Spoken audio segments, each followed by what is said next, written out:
Hi, this is Robert Gephardt, and today I wanted to talk about some books that have to do with translation and linguistics. This is for people who, like me, share a passion for translation and/or linguistics, and who want to read more about the subject and what it has to offer. I should specify that I'm not an expert in linguistics, so these readings aren't overly complicated and don't go too much into depth.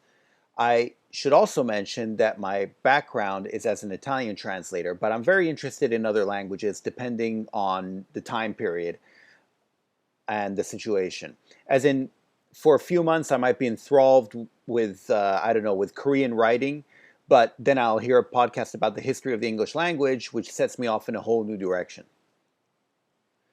I'll provide links to these books and podcasts in the description below. If you're listening to the podcast on iTunes or somewhere else, you can find these links on the Akahi YouTube channel, but I believe you can also find them just by searching for them on Google. Anyway, the first book I want to mention is Translating Style by Tim Parks. If you're serious about translation, this is a very important book. If you translate between Italian and English, then I would say this is mandatory reading. Tim Parks is a well-known Italian English translator, probably just behind William Weaver in fame, and now possibly also Anne Goldstein. But this book goes into detail about some of the changes and nuances in translation by taking several classics from literature and analyzing their translations.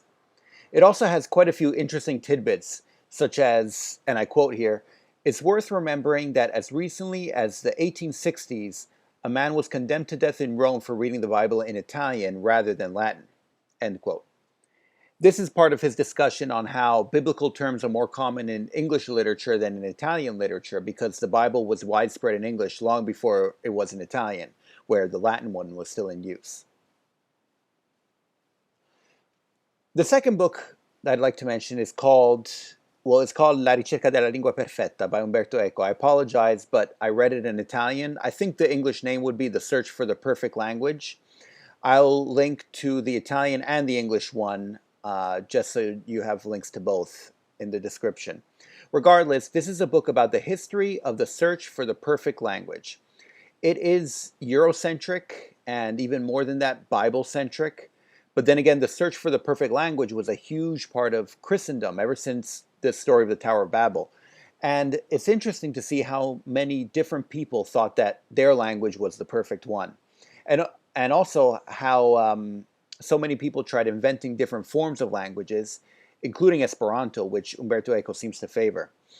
Also, not to mention that throughout the Middle Ages, people seem to think that if a baby were not taught any language, it would speak Hebrew, since this was God's language and therefore the only quote-unquote natural one. I have to say that the part in the middle kind of lost me since he went into more detail than I could follow, and I also thought way more than was needed, but it's still an excellent book.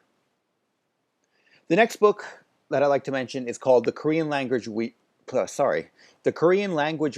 of 1446. This is by Gary Keith Ledyard, I think is how you pronounce his name, Ledyard. In fact, this was his thesis, but as far as I know, no serious revisions have been made. I know there were newer editions that were printed, but as far as I know, they were printed as is. Here again, I should specify, though, that I do not speak Korean. I did live there for a while, and I can read the Korean alphabet, and I know simple Korean, let's say. However, I don't think it's necessarily needed to enjoy the book. You just need to understand that Korean used Chinese characters until more or less the 1440s, when a very renowned king called King Sejong, who was probably the most famous king in Korean history, developed an entirely new system of writing from scratch, which is still being used today, more or less exactly as it was invented. This book might be a bit harder to find. I didn't see it on Amazon when I did a quick search for it, but if you're interested in Hangul, in the Korean alphabet, and its history, then it is worth searching for. Of course, knowing how to read Korean and Chinese characters will certainly help. Knowing more about linguistics and phonology will probably have helped me as well, since there were quite a few times when I felt lost, especially in some of the middle chapters when he goes into a lot of detail. Anyway, next, for those of you who might be more interested in Chinese characters, I recommend History of Chinese Characters. This was also called Character Types by Wang Nai. That's W-A-N-G space N-A-A. N-A-I, sorry. W-A-N-G space N-A-I. Actually, I'm sure that a better book exists on the subject, but it'll depend on how much detail you want to go into and how much of a primer you want, in terms of generalizations. This is a short read, and basically as a primer, I thought it was great. I read this after starting Chinese class, so I knew some of the points mentioned, but I still learned a great deal. And then lastly, I wanted to mention a book called The Adventure of English by Melvin Bragg.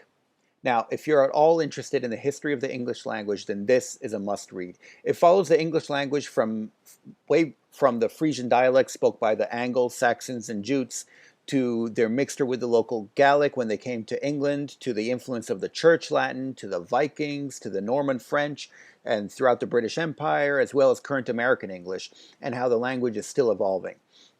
In fact, it shows how it's this pliability that has allowed it to thrive and to go from a small northern German dialect to the most spoken language in the world. It's also full of interesting facts like, for example, like why we say we raise cows and pigs and lambs, which are all Anglo-Saxon words, but we eat beef, pork, and mutton, which are all derived from French. Along those lines also, as a bonus, let's say, I want to mention a podcast that I just started recently called the History of English Podcast. It seems to follow along the same lines as the book I just mentioned, but it looks like it will go into a lot more depth. It already starts further back in history, since English is an Indo-European language, and it still retains many expressions that it shared with Sanskrit. So anyway, I'm looking forward to the rest of this podcast, and I'll already put a link to it here below because I can tell it'll be pretty interesting. Anyway, that was it. If you know of any other books or podcasts to recommend, please do let me know, as I'm always interested and I love reading about these topics. And I'll be back next week with more tips and tricks for translators out there, so don't forget to subscribe. Thanks.